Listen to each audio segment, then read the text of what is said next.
আউযু বিল্লাহি মিনাশ শাইতানির রাজিম বিসমিল্লাহির রহমানির রহিম। আসসালামু আলাইকুম। আমি শোভন বেস্টের পক্ষ থেকে আপনাদের সবার কাছে আমন্ত্রণ। এটা আমাদের প্রথম ভিডিও আমরা যেটা ইউটিউবে ছাড়তে যাচ্ছি। তো প্রথম ভিডিওতে আমরা দেখতে চাচ্ছি সফল হওয়ার মূল মন্ত্র, অর্থাৎ সফলতা কিভাবে অর্জন করা যায়। তো সফলতা অর্জন করার মূল মন্ত্রটা আমরা খুঁজতে পারি অনেক সফল ব্যক্তিদের নিকট। পৃথিবীতে অনেক সফল ব্যক্তির উদাহরণ আছে, কিন্তু আমরা দেখতে চাই যিনি আমাদেরকে এই পৃথিবীতে পাঠিয়েছেন তিনি সফল হওয়ার জন্য আমাদেরকে কি উপদেশ দিয়েছেন সেটা দেখতে যাচ্ছি। তো সেটা আমরা পাবো কোরআন শরীফের 103 নম্বর সূরাতুল আসরের মধ্যে। সেখানে সফল হওয়ার মূল মন্ত্রটা বর্ণনা করা আছে। তো দেখে নিই সেখানে কি বলেছেন আল্লাহ আমাদের জন্য। বিসমিল্লাহির রহমানির রহিম।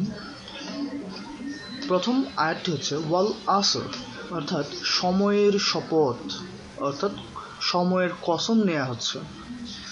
দ্বিতীয় আয়াতটি হচ্ছে ইন্নাল ইনসানা লাফি খুসর, অর্থাৎ মানুষ অবশ্যই ক্ষতির মধ্যে আছে, অর্থাৎ মানুষ অবশ্যই ক্ষতিগ্রস্ত। তাহলে সময়ের কসম নিয়ে বলা হচ্ছে যে মানুষ, আমরা যদি পূর্ববর্তী সময়ের প্রথম থেকে এখন পর্যন্ত হিসেব করি তাহলে দেখব যে মানুষ অবশ্যই ক্ষতিগ্রস্ত হয়ে আছে। 3 নম্বর আয়াতে বলা হচ্ছে ইল্লাল্লাযীনা আমানু ওয়া আমিলুস সলিহাতি ওয়া তাওয়াসাউ বিল হক ওয়া তাওয়াসাউ বিস সবর, কিন্তু তারা নয় অথবা সেই লোকগুলো বাদে যারা আল্লাহ তাআলার উপর ঈমান এনেছে, নেক কাজ করেছে, একে অপরকে নেক কাজের তাগিদ দিয়েছে এবং একে অপরকে ধৈর্য ধারণ করার উপদেশ দিয়েছে।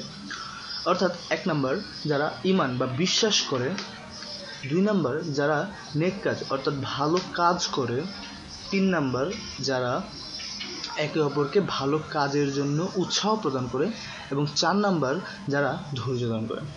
তো এই 4টি বৈশিষ্ট্যই হচ্ছে সফল হওয়ার মূল মন্ত্র।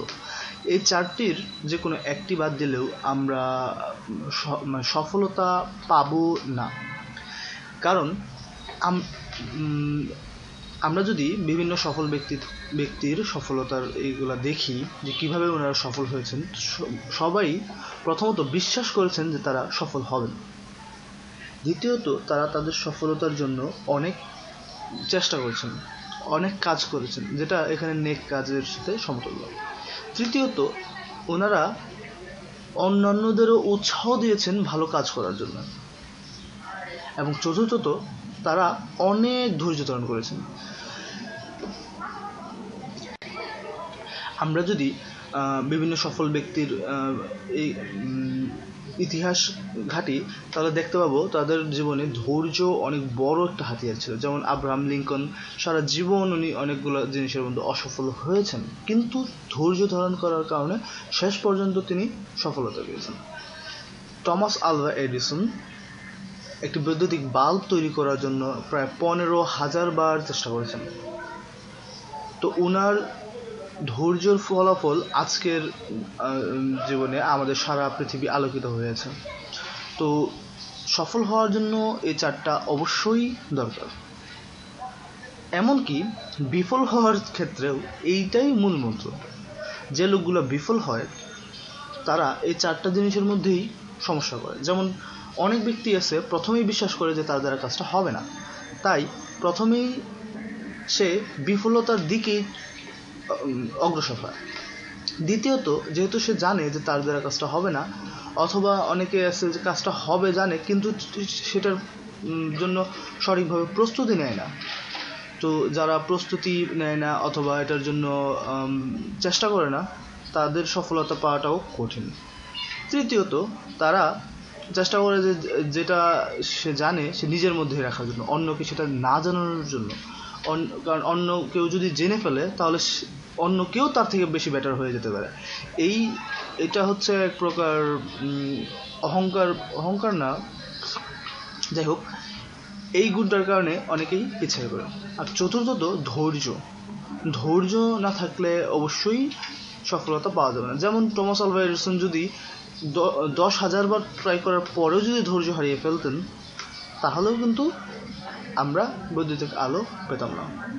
তো উনি সর্বশেষ মুহূর্ত পর্যন্ত ধৈর্য ধারণ করেছেন বলেই আমরা আজ রাতের বেলাও ঝকমকে দিনের মতো আলো পাচ্ছি।